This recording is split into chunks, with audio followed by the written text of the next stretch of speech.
Don't touch that. Janelle Morrison's hand pulled back from the hallway table. She was just steadying herself. Dr. Patricia Thornwood descended the stairs, eyes cold.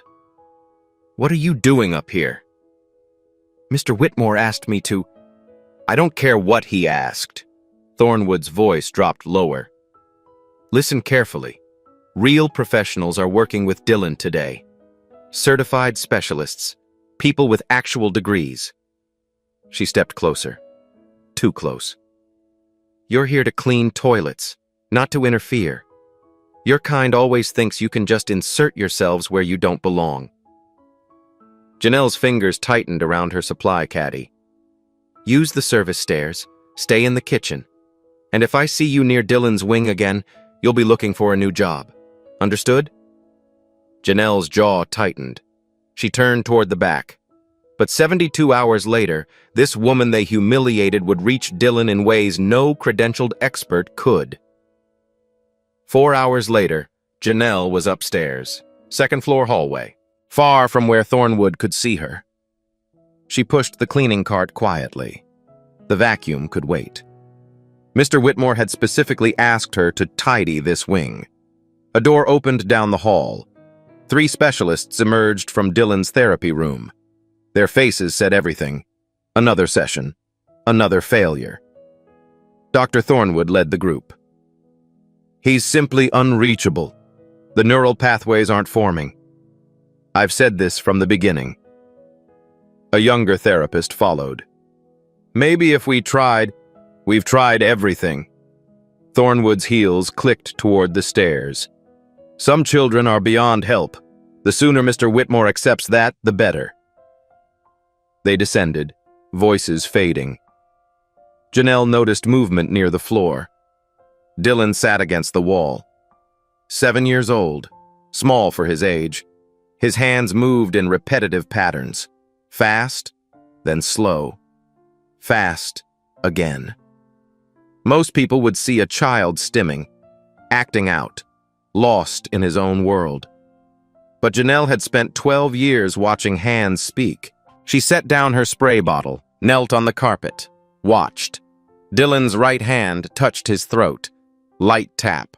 Then both hands made a flowing motion downward. Then he pointed. Sharp gesture.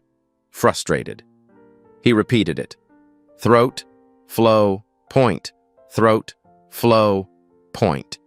His water bottle sat 3 feet away, just out of reach. Janelle's breath caught. She'd seen this before.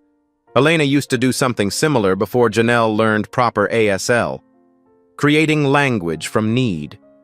Slowly, carefully, Janelle copied the gesture. Throat touch, flowing hands. Then she reached for the water bottle. Dylan's hands froze mid-motion. His eyes lifted, found hers. For a long moment, neither moved. Janelle extended the bottle toward him. Dylan stared at it, at her, back at the bottle. He took it, drank deeply. Then his hand moved to his chest, palm flat. He spread his fingers outward like a flower opening. Janelle knew that gesture. She'd taught it to Elena years ago. "Thank you," she whispered. "You just said thank you." Footsteps at the end of the hall.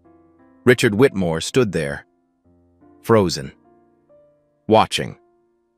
He walked forward slowly. His voice came out rough. "What did you just do?" Richard Whitmore's private study smelled like leather and old books.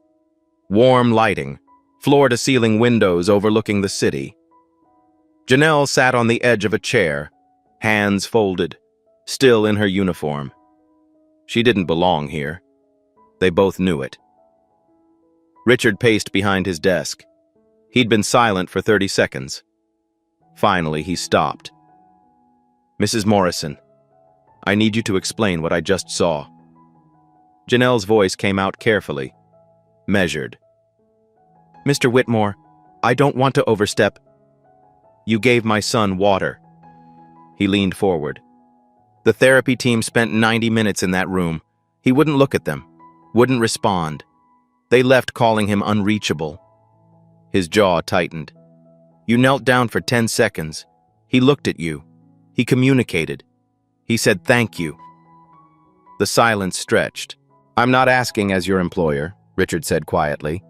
I'm asking as a father who just watched his son connect with another human being for the first time in 6 months. Please, how did you know? Janelle took a slow breath. Dylan wasn't making random movements. He was signing, just not in any language your specialists know. They said he can't learn sign language, that his brain doesn't process. They're trying to teach him their language. Janelle's hands moved as she spoke. Nobody's trying to learn his. Richard sat down, really looked at her. How do you know about sign language? Here it was, the moment she'd have to explain. My daughter, Elena. She's 12 now. She was diagnosed deaf at 6 months old. The words came faster now. My husband died when she was 1. Life insurance barely covered the funeral. I couldn't afford interpreters, couldn't afford special programs, so I taught myself. You taught yourself? Library books first, then YouTube videos. Free ASL classes at the community center. 12 years of learning from anyone who'd teach me. She met his eyes directly now. I'm not certified, Mr. Whitmore. I don't have degrees on my wall, but I've spent every single day for 12 years communicating with someone the world calls disabled. I learned to see language in places most people miss.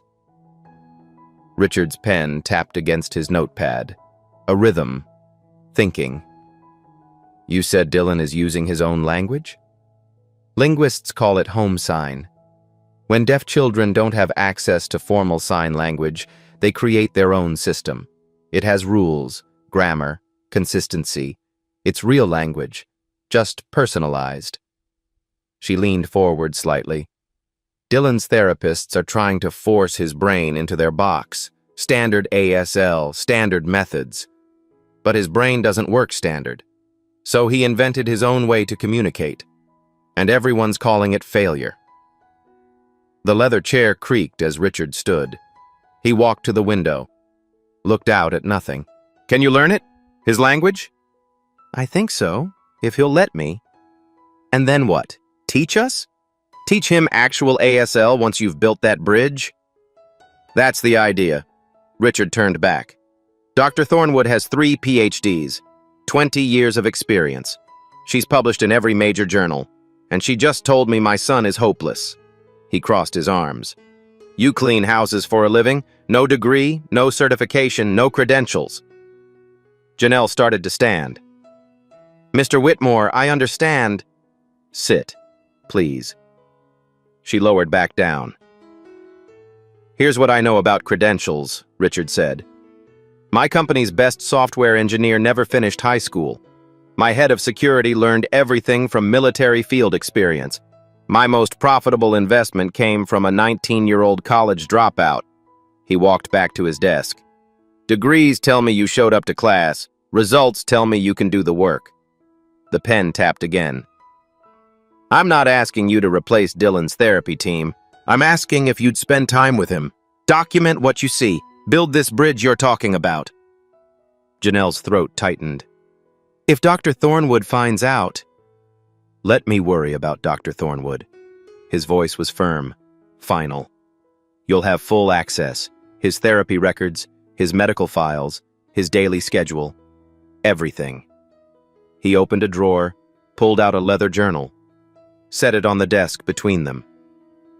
My wife kept this. Observations about Dylan before she passed. Maybe it'll help. Janelle stared at the journal, the weight of what he was offering.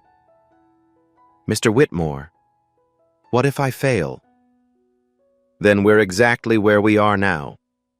But if you succeed... He pushed the journal toward her. My son gets his voice back. To understand why Janelle said yes, you need to know about a Thursday afternoon 11 years ago. Howard University, linguistics lab. Afternoon light through tall windows. Janelle Morrison was 27, bright, hungry, presenting her research on nonverbal communication patterns in isolated communities. Her advisor leaned back in his chair. "This is PhD-level thinking, Janelle. You could make a real contribution to this field." She smiled, saw her future. Professor Morrison. Research. Making a difference. Then her phone rang. Hospital. Her husband Marcus had collapsed at work. Cerebral hemorrhage. They were doing everything they could. He died 3 hours later. The funeral was on a Tuesday. The eviction notice came 2 weeks after that. Life insurance barely covered the burial plot. Elena was 14 months old. 1 month later, Janelle packed her thesis notes into a storage unit she couldn't afford to keep. Sold her textbooks. Dropped out. The first house she cleaned belonged to a lawyer. He didn't look at her when he handed over the key. Nobody looked at her anymore. She wasn't Janelle Morrison, linguistics scholar, anymore. She was the help, the dropout, the single mother who couldn't make it work. Her intelligence didn't disappear, but everyone's ability to see it did. That was 11 years ago. Now, in her small apartment, Elena sat at the kitchen table doing homework. "Mom?" Elena's hands moved in ASL. She'd been signing since she was 2. "You're really going to work with Mr. Whitmore's son?" Janelle signed back. "I'm going to try." "With the language stuff? Like what you studied?" "Yes, like that." Elena's face lit up. 12 years old, beautiful, smart. Everything Janelle had fought for. "You never talk about college. Do you miss it?" The question hit harder than expected. Janelle set down her coffee mug, signed slowly. "Every single day." Elena came over, hugged her mother tight. "You're going to be amazing. You know that, right?" Janelle held her daughter, breathed in the moment. Some people get second chances. Most don't. Janelle Morrison was going to fight for hers. This wasn't just about Dylan anymore. It was about proving to Elena, and to herself, that who she was didn't end when circumstances forced her to become someone smaller. Tomorrow, she'd show them what they'd been too blind to see. Day 1, Monday morning. Dylan's playroom. Janelle sat on the floor, notebook open, pen ready, 10 feet away from Dylan. Dr. Thornwood stood by the door, arms crossed, watching. "We'll observe your methodology," Thornwood said. The word methodology dripped with skepticism. Janelle didn't respond, just watched Dylan. He was building with blocks, red ones, blue ones, stacking them carefully. His breathing changed when the tower got tall, faster, shallow. The tower fell. Dylan's hands shot up. Both palms are rising sharply, then dropping. His face crumpled. Janelle wrote, "Tower collapse. Both hands rise fall. Distress marker. Means failure or loss." 90 minutes. She didn't speak, didn't approach, just observed. The scratch of pencil on paper. Dylan's small sounds. The clock is ticking. Thornwood's impatient sighing. Day 3. Wednesday. Janelle had documented 23 distinct gestures, each one repeated, consistent, meaningful. Dylan's snack time. Mrs. Henderson brought apple slices. Dylan looked at them. His face changed. He pushed the plate away, hard. His hand tapped his throat. Sharp movements, head shaking, pushing motion with both palms. Mrs. Henderson frowned. "He's refusing again. This is the 3rd day." "Wait." Janelle stepped closer. "It's not a refusal. He's saying something." "What?" "The texture. He's saying the texture is wrong." Thornwood made a dismissive sound. "Behavioral observation, nothing more." "Try smooth applesauce instead of slices." Mrs. Henderson hesitated. looked at Thornwood. "Just try it," Richard said from the doorway. Nobody had noticed him arrive. Mrs. Henderson left, came back with smooth applesauce. Dylan's whole body relaxed. He ate. Mrs. Henderson stared. "How did you know?" Janelle closed her notebook. "Because he told me." Day 5. Friday morning, medical center, routine blood work. Dylan needed his quarterly tests. The nurse prepared the needle. Dylan saw it. Panic. His hands flew. Erratic. Defensive. His breathing spiked. "We'll need to restrain him," the nurse said gently. "It's protocol. He always fights." Richard's jaw tightened. There has to be another way.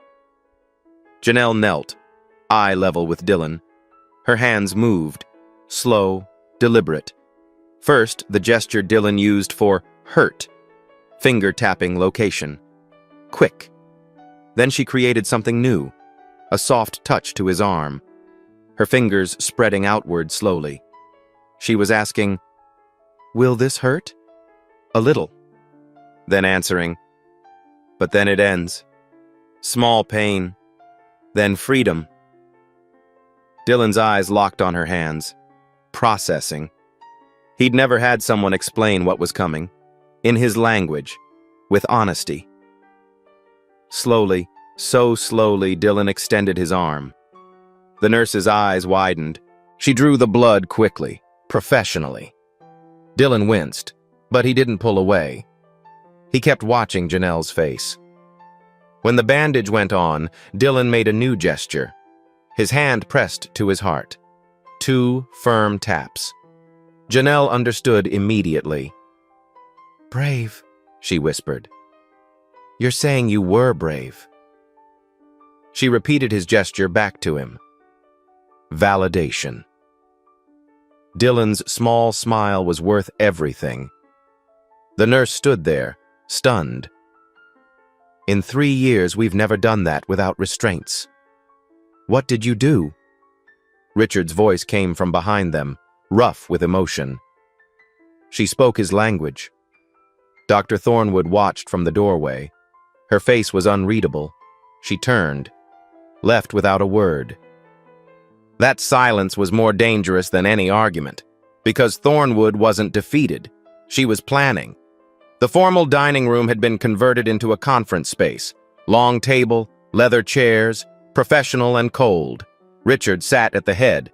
Dylan's full care team filled the sides. Dr. Patricia Thornwood, Dr. Raymond Carter, pediatric neurologist, Dr. Allison Webb, child psychologist, Karen Foster, special education coordinator, and Janelle, at the far end, separated by 12 feet of polished wood. Thornwood opened her folder. "Mr. Whitmore, we need to address your unorthodox addition to Dylan's care team. Janelle has gotten results. Anecdotal results."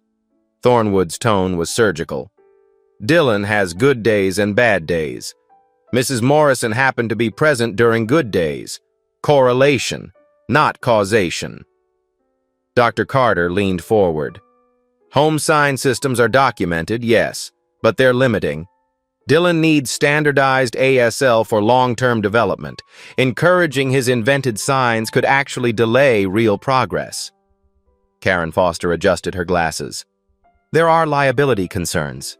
If something happens to Dylan in Mrs. Morrison's care, and she has no credentials, no training, no certification, the legal exposure is significant," Thornwood finished. Dr. Webb's voice was softer, almost sympathetic. "I appreciate Mrs. Morrison's enthusiasm. I really do. But therapeutic relationships require professional boundaries, training in childhood trauma, understanding of attachment theory, the psychological implications of what she's attempting." She paused delicately. "Has she had any formal education in these areas?" All eyes turned to Janelle. She'd been shrinking in her chair, feeling smaller with each word, but something shifted. "May I respond?" Surprised silence. Janelle straightened. "Dr. Carter, You're right that standardized ASL is important long-term. But Dylan's home sign isn't invented nonsense. It's a linguistic creation, which actually indicates advanced cognitive processing. Her voice steadied. If we validate his system first, we build trust. Then we can introduce ASL as a second language. Research shows bilingual acquisition is easier than forcing a rejected first language. You know this. It's basic applied linguistics. Dr. Carter blinked. Dr. Webb, you're right, I haven't had formal training in childhood trauma. But I've read Dylan's entire file, every evaluation, every therapy note, including your published paper on nonverbal communication in traumatized children. She looked directly at Webb. Your own research supports exactly what I'm doing. The room shifted. Richard leaned forward slightly, something like a smile at the corner of his mouth. Thornwood's face reddened. Reading papers doesn't make you a professional. You clean houses, Mrs. Morrison. That's not an insult. It's a fact. The words hung sharp in the air. We spent years earning our credentials, degrees, certifications, clinical hours. You can't simply walk in with your bucket and mop and... Dr. Thornwood, Richard's voice cut clean. I'm going to stop you there. The steel underneath his calm was unmistakable. I respect credentials. I've paid for the best. But I also built a Fortune 500 company by recognizing talent wherever it appears. Janelle is producing results. If you can match those results with your methods, please, do it. He stood. But until then, she stays on the team. Thornwood's hands shook slightly. Then I resign. She gathered her materials, stood. You can't have it both ways, Mr. Whitmore. Professional standards exist for a reason. When this experiment fails, and it will, don't say you weren't warned.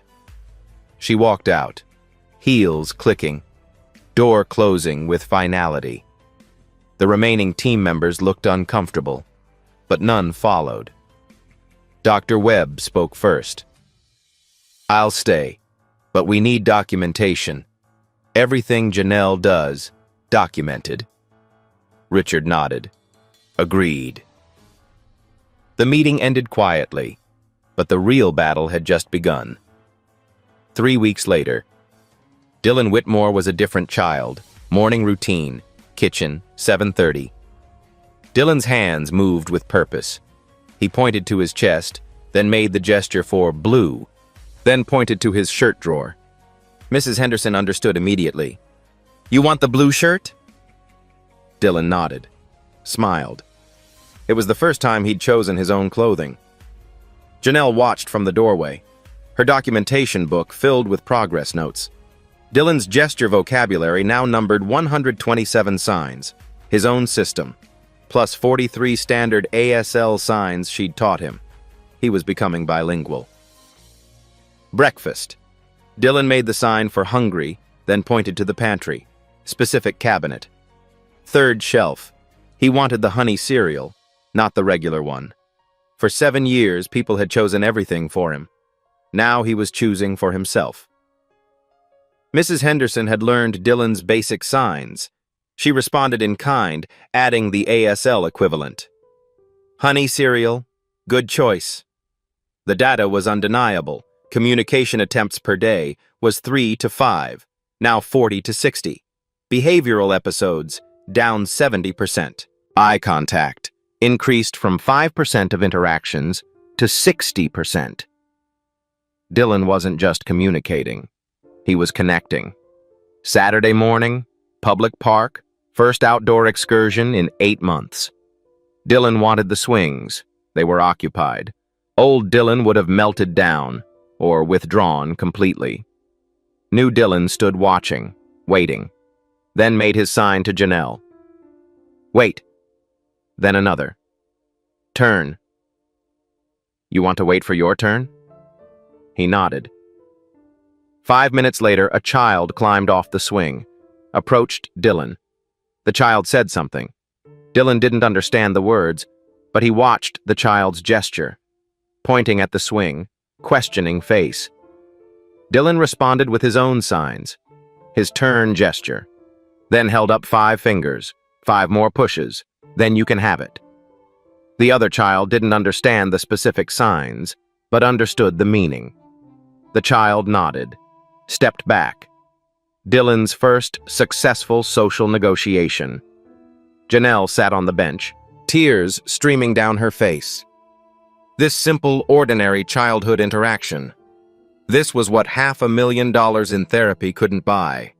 Connection, agency, the ability to exist in the world as himself. That afternoon, Karen Foster arrived at the estate. She found Richard in his study.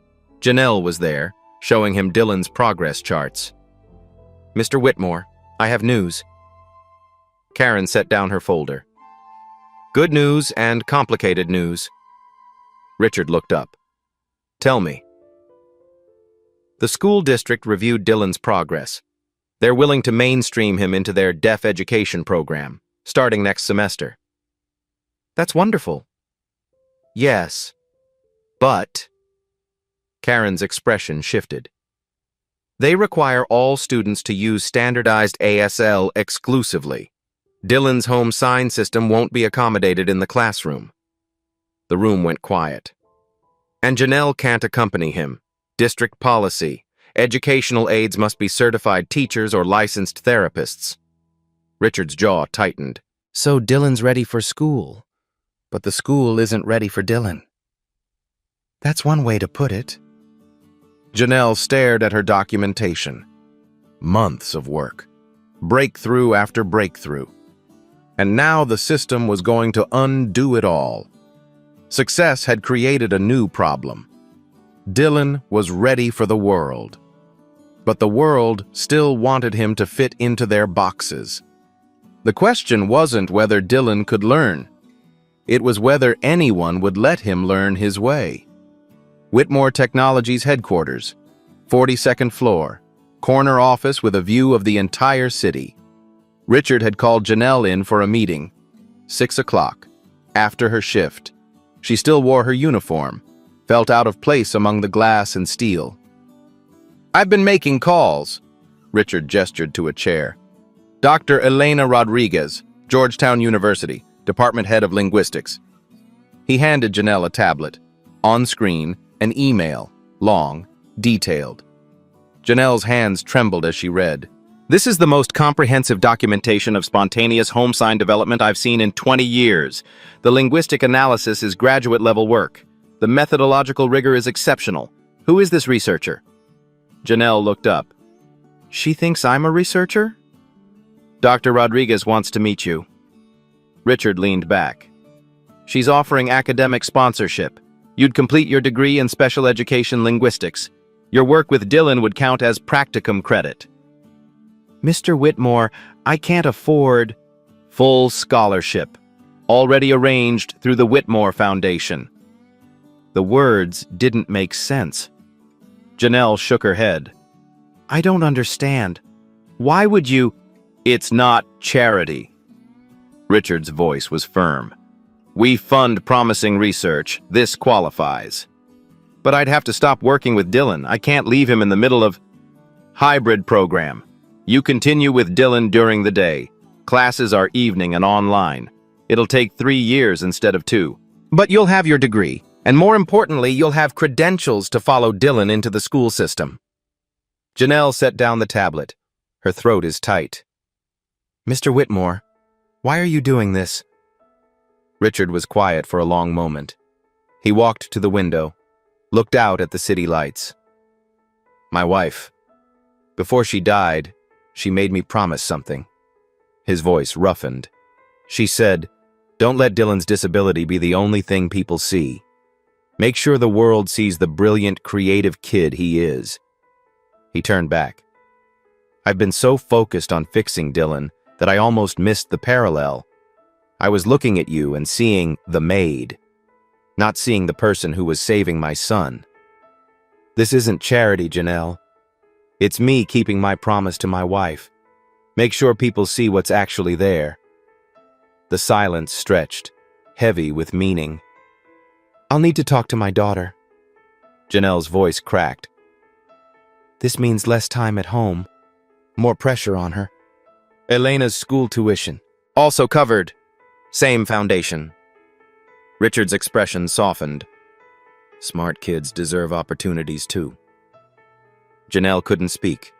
Tears streamed freely now. Richard extended his hand. Partners? She stood, shook his hand. Firmly. Not employer and employee. Equals. Richard opened his desk drawer, pulled out his late wife's journal, the one he'd given Janelle to study. Keep it. You've been continuing her work. She'd want you to have it. Janelle held the leather journal, the weight of trust, of belief, of someone finally seeing her. Thank you, she whispered. Thank you, Richard said back, for seeing my son. 6 weeks into Janelle's work with Dylan, his 8th birthday approached. The estate kitchen. Evening. Janelle was finishing up, wiping down counters. Richard entered. Unusual. He rarely came to the kitchen. Janelle, I need advice. He looked uncertain, vulnerable. The billionaire CEO lost. Dylan's birthday is Saturday, first one since his mother passed. I don't know what to do. Last year he couldn't tell us what he wanted. This year he can, but I'm afraid to ask.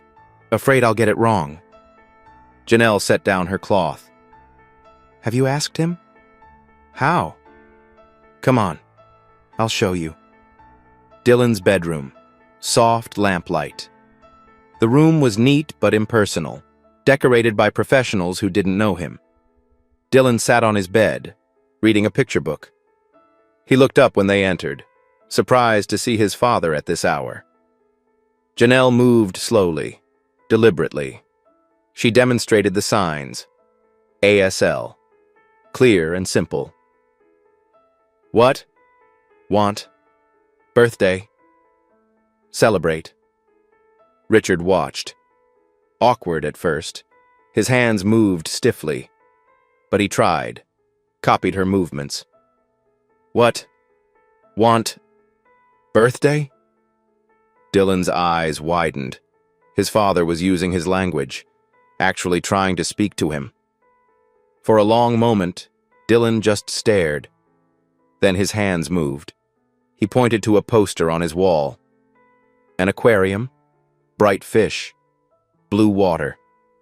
Then he made the sign for swim, his gesture for water, flowing hands. He pointed to himself, then to Richard. Janelle's voice was soft. He wants to go to the aquarium. With you. Richard's face crumpled. That's it? Just the aquarium? With you, Janelle emphasized. That's the important part. Richard sat on Dylan's bed. His hands were shaking slightly. He signed slowly with Janelle's help. Yes, you and me. Promise. Dylan's smile was enormous. Pure joy. He launched forward, hugged his father tight. Richard held his son, tears streaming silently down his face. 7 years. 7 years of distance, of barriers, of not knowing how to reach across the silence. And it took 4 signs to bridge it. This is what was actually at stake. Not Dylan's ability to communicate with therapists or teachers or the world. His ability to communicate with his father, to be seen by the one person who mattered most. Janelle quietly backed toward the door, giving them privacy. In the hallway, she paused, wiped her own eyes. Next morning, Richard found Janelle in Dylan's playroom. Thank you, his voice was rough, for teaching me how to talk to my son. I've been paying people to do that for 3 years. You're the first person who actually did it. Janelle smiled. Mr. Whitmore, you learned in 10 minutes what took specialists months. You know why? Why? Because you actually wanted to hear him. That's the only credential that really mattered. The school district required a formal evaluation. 3-person panel, 90 minutes, 1 decision. Dylan Whitmore would either attend mainstream school with support or be placed in a residential facility for children deemed too severe to integrate. Everything came down to this. The Whitmore estate living room had been converted into an evaluation space. Clinical, cold, a table for the panel, a play area for Dylan, Dr. Marcus Thompson, district psychologist, 50-something, kind eyes but bound by protocol, Susan Brennan, special education supervisor, practical, fair, overworked, and Dr. Patricia Thornwood, invited back as an external consultant. Her expression said everything. She'd come to watch this fail. Richard stood by the doorway. Janelle sat near Dylan, notebook ready. Dr. Thompson opened his folder. "Let's begin. Dylan, can you look at me?" Dylan didn't respond. Didn't understand spoken instructions. "Dylan?" Thompson tried again, louder. Nothing. Thompson made a note. Non-responsive to direct address. He held up a card. Red circle. "Can you tell me what color this is?" Silence. Blue square. "How about this one?" Dylan's anxiety was rising. His breathing changed. Hands starting to fidget. "Let's try basic ASL." Thompson signed slowly. Standard signs. "What is your name?" Dylan stared blankly. The signs meant nothing to him. Thornwood leaned forward. "As you can see, the child lacks functional communication ability. The progress Mr. Whitmore described isn't evident under proper evaluation conditions." Susan Brennan tried a gentler approach. "Dylan, sweetie, can you show us how you talk?" Dylan was shutting down, pulling back. His safe response when overwhelmed. He retreated to the corner, began rocking, hands over his ears.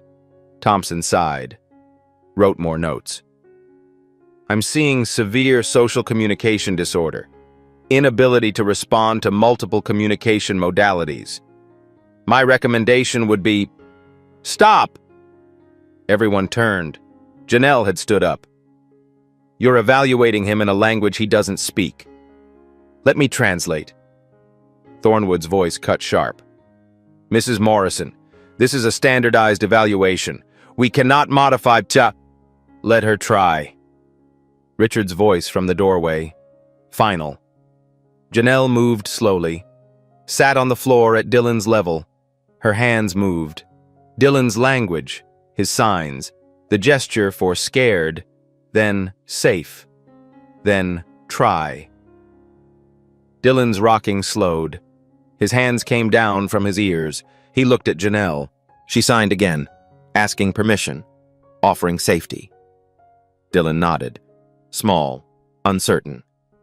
Janelle turned to the panel. "Ask your questions. I'll interpret both ways." Dr. Thompson hesitated. Then, "Can he identify colors?" Janelle's hands moved. Dylan's system. Clear, simple. Dylan immediately pointed to colored objects around the room, made his color signs for each one. Red, blue, yellow, green. Thompson's eyebrows raised. "Can he express emotions?" Janelle interpreted. Dylan demonstrated. Hand on heart, spreading outward. Happy. Hand down his face, sad. Clenched fists forward, angry. Hands trembling, scared. Brennan leaned forward, interested now. "Can he sequence? Tell a story?" Janelle asked in Dylan's language. "Tell them about your birthday." Dylan's whole face changed, lit up. His hands moved rapidly, animated. His sign for father. Then aquarium. Gesture mimicking swimming fish. His sign for happy. And finally, a gesture that made Richard's breath catch. Dylan touched his heart, then pointed directly at his father. Janelle's voice was soft. "He went to the aquarium with his father. They saw fish swimming. He was happy, and he felt loved." The room went silent. Susan Brennan's eyes glistened. Thompson sat back, stunned. Even Thornwood had no immediate response. Richard spoke from the doorway. voice breaking. That's my son. That's who he is. He's not broken. He just needed someone to listen. Thornwood recovered first. This is pedagogically irresponsible. You're enabling a communication system that exists nowhere else. When Mrs. Morrison isn't available, Dylan will be helpless. You're setting him up for failure. Janelle stood, faced Thornwood directly. When I'm not available, he'll use ASL. We've been teaching him both. He knows 43 standard ASL signs now. He's bilingual. That's not limiting him. That's expanding his options.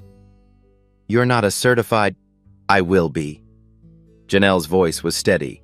I'm enrolled at Georgetown, supervised by Dr. Elena Rodriguez, and I've been hired by the Whitmore Foundation as a linguistic specialist focusing on home sign systems. The news landed. Richard had formalized her position that morning. Thornwood's face reddened, but she said nothing. Dr. Thompson cleared his throat. Mrs. Morrison, what you've documented is remarkable, truly. But here's my concern. Can Dylan function in a classroom without you? Give him a trial week. Mainstream deaf education. I'll train one aide in Dylan's basic language system, just the essentials. Let's see if he can adapt. And if he can't, then we revisit. But he deserves the chance to try. Thompson looked at Brennan, some silent communication.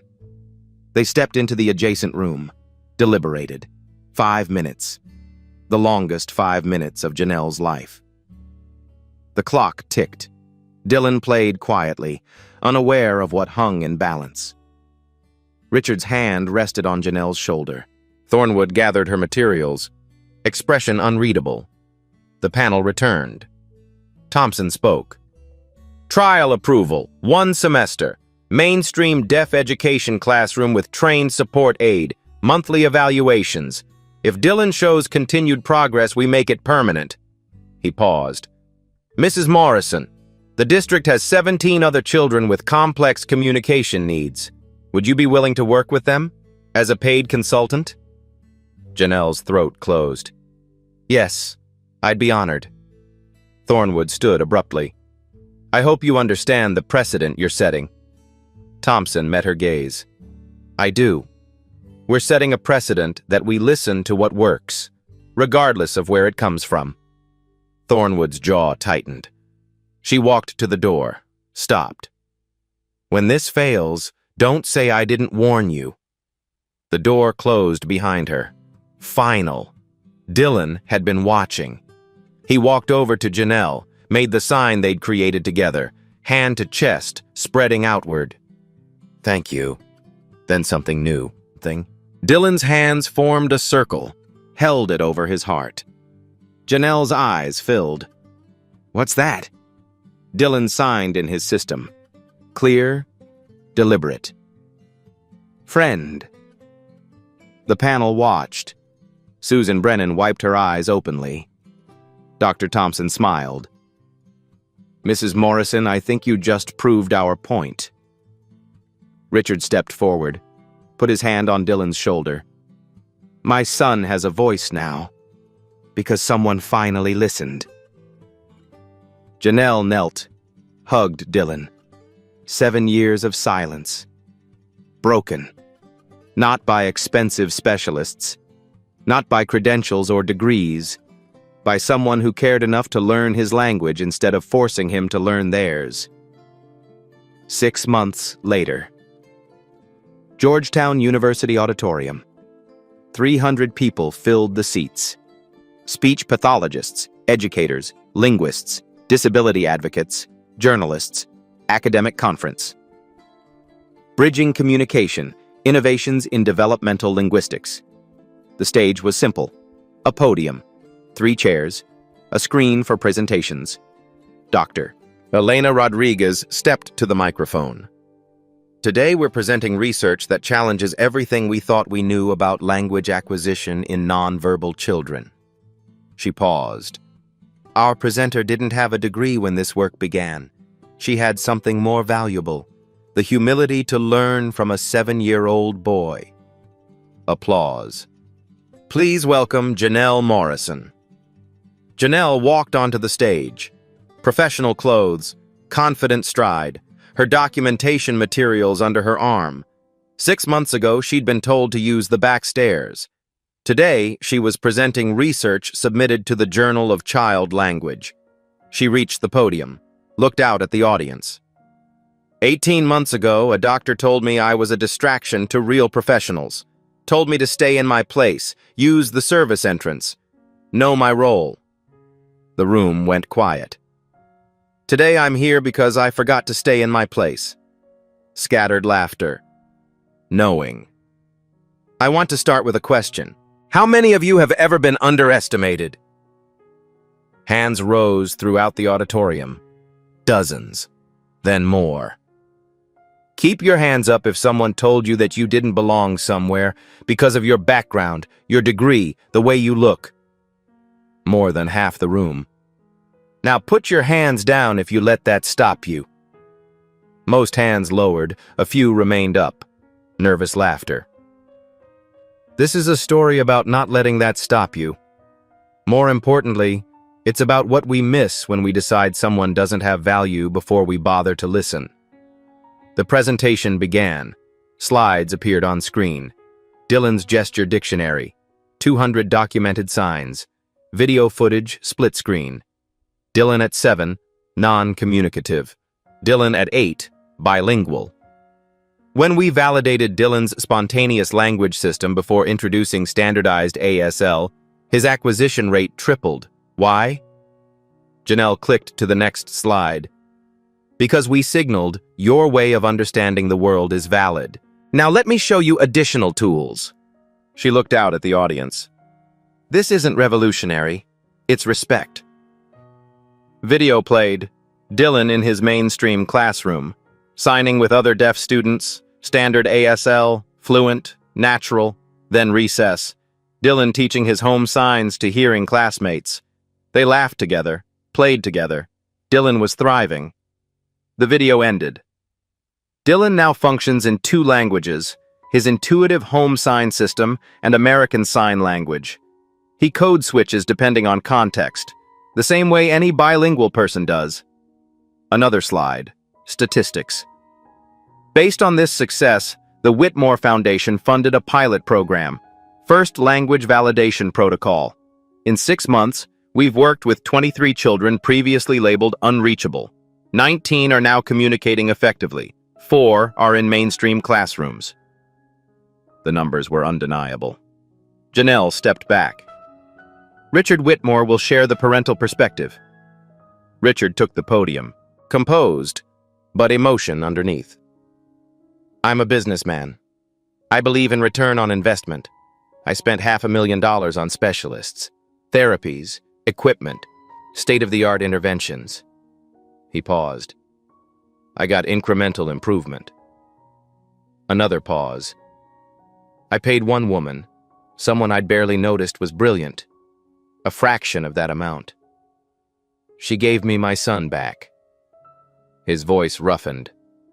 The lesson isn't about money. It's about who we decide has expertise. For 3 years, I listened to people with credentials tell me what Dylan couldn't do. It took someone without credentials to show me what he could. He looked directly at the audience. If you're a parent, an educator, a professional in this room, I'm asking you to look around. Who are you not seeing? What genius have you overlooked because it came in the wrong packaging? The applause started before he finished. Standing ovation. Richard stepped back, gestured. Dylan walked onto the stage. 8 years old now, confident. He wore a small microphone. An interpreter stood ready. Dr. Rodriguez knelt to his level. Dylan, would you like to share? Dylan nodded. His hands moved. Both systems simultaneously. His home signs flowing into ASL. The interpreter spoke his words. I was locked inside. Janelle found the key, not because she was smartest, because she looked. The simplicity of it, the truth. The entire auditorium rose. Applause thundered. Janelle stood there, tears streaming. This was real. This was happening. The conference ended. The media swarmed. Local news. Housekeeper turned linguist revolutionizes deaf education. Washington Post feature. When credentials don't equal competence. NPR interview. Janelle discusses broader implications for marginalized communities. Richard's LinkedIn post went viral. Photo of Janelle and Dylan. Caption: "This is what hiring for talent, not pedigree, looks like." 2 million views in 48 hours, 1 week later. Georgetown Linguistics Department. Dr. Rodriguez's office. "Janelle, sit down." Rodriguez slid a folder across the desk. "You've been accepted into our PhD program, full scholarship. Georgetown wants to establish the Morrison Center for Home Sign Research. You'd be the founding director after graduation." Janelle stared. "A center? With my name?" "Your work is changing the field. We want to make sure it continues, grows, reaches every child who needs it." That evening, Janelle's apartment. Elena sat at the kitchen table, homework spread out. 13 now, growing up fast. Janelle collapsed on the couch. Elena signed. "How was PhD orientation?" "Terrifying, exciting.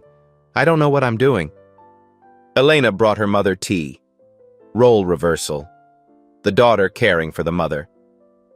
"Mom, you've known what you're doing since I was a baby. You finally get to do it." She sat beside Janelle. "I'm proud of you. You know that?" Janelle pulled Elena close. "Baby, I'm proud of us. You held everything together while I figured this out.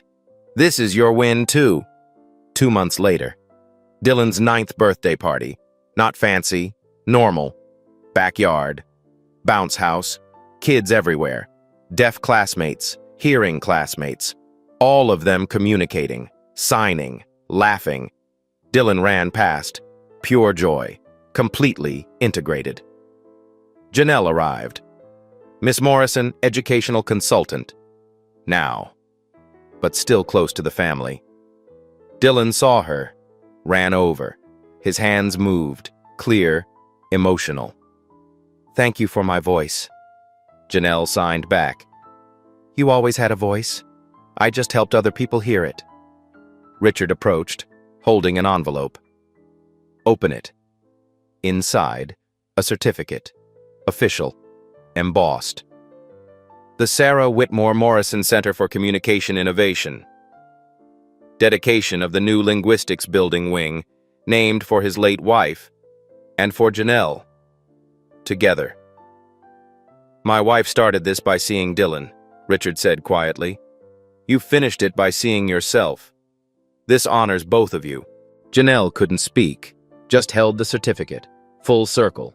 Later that day, Janelle stood in the Whitmore estate foyer, the same marble floor, the same grand staircase, but she wasn't holding cleaning supplies anymore. She stood in the center of the room, not off to the side, not using the back stairs, equal, visible, valued.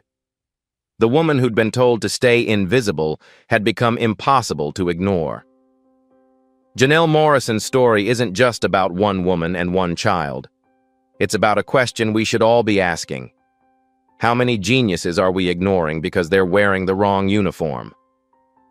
2 years later. The Morrison Protocol spread across 47 school districts. Training materials, video modules, step-by-step guides for validating home sign before introducing standardized language. Success rate, 73% of previously unreachable children now communicating. The Whitmore Foundation. Second Chance Scholarship Program grew. 100 adult learners returning to finish interrupted degrees. Single parents. People from service industries. Requirement? Demonstrated talent, regardless of credentials. 623 people enrolled. Studying. Building the future they'd been forced to defer. Policy changed, too. 8 states passed legislation. Educational aides no longer required 4-year degrees if they demonstrated specialized competency. The Morrison exception. 1,200 people employed in special education who previously couldn't access the field. Dylan turned 10, fully mainstreamed, thriving. He taught sign language to hearing students now, both ASL and his home sign system. The teacher asked him to lead a weekly session. His dream? To become a teacher himself. Janelle's career transformed. PhD in progress. Defense scheduled for next spring. 3 published papers, co-authored with Dr. Rodriguez. Her TED Talk hit 4 million views. The language nobody learned. She consulted for school districts nationwide, still worked with Dylan weekly, not as an employee, as a friend. But here's what the highlight reel doesn't show: the cost. Janelle worked 2 jobs while doing graduate school. Elena learned to cook dinner at 13. There were nights Janelle fell asleep at her desk. Mornings, she questioned if she could keep going. Miracles don't happen without sacrifice, but she'd tell you, worth it. Every single exhausting day, worth it. 5 years after that first conference, another academic gathering. Dr. Patricia Thornwood approached Janelle at the coffee break. "Mrs. Morrison, may I speak with you?" Janelle turned, surprised. Thornwood's expression was different, softer. "I owe you an apology. I was wrong about your methods, and more importantly, about you." Silence stretched between them. "I spent my career believing credentials were everything, that the system existed for good reason. You showed me I was protecting the system instead of helping children." Janelle nodded slowly. "I appreciate that, but I also learned from you. Credentials do matter, just not as much as curiosity. I have both now." They shook hands. Not quite friends, but mutual respect. Growth looks different for everyone. So here's the question for you. Right now, watching this, who is Janelle in your life? Is it the janitor who notices when systems fail before the engineers do? The receptionist who understands customer psychology better than the marketing team? The assistant who's been quietly solving problems above their pay grade? Or maybe it's you. Maybe you're the one being overlooked, dismissed because someone decided your resume matters more than your results. Here's what you can do. 3 things, starting today. 1. Notice the invisible people, the ones society trained you not to see. Learn their names. Ask about their lives. You might be surprised who they really are. 2. Question credentials. Not to dismiss education. Education matters. But ask, does this person produce results? If yes, figure out how to make room for them. 3. Tell someone's story. If you know a Janelle, someone brilliant who's been overlooked, advocate for them. Use your platform, whatever size it is. One person speaking up can change a life. The Morrison Center for Communication Innovation opened on a Tuesday. Janelle cut the ribbon. Dylan beside her, signing to the crowd. Elena filming on her phone, proud. Richard applauding.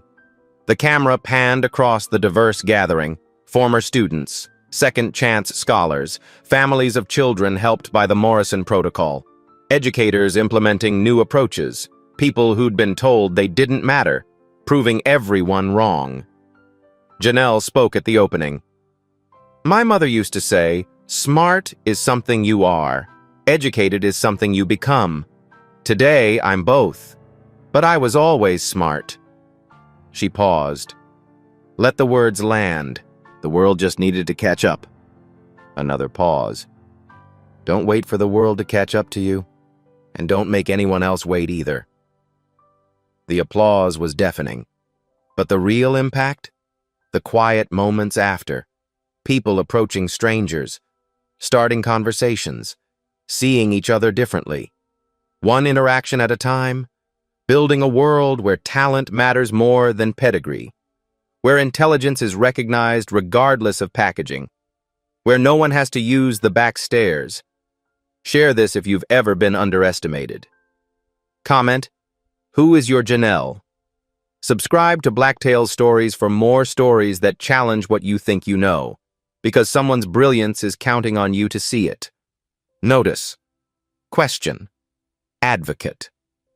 The world changes when we decide everyone deserves to be heard.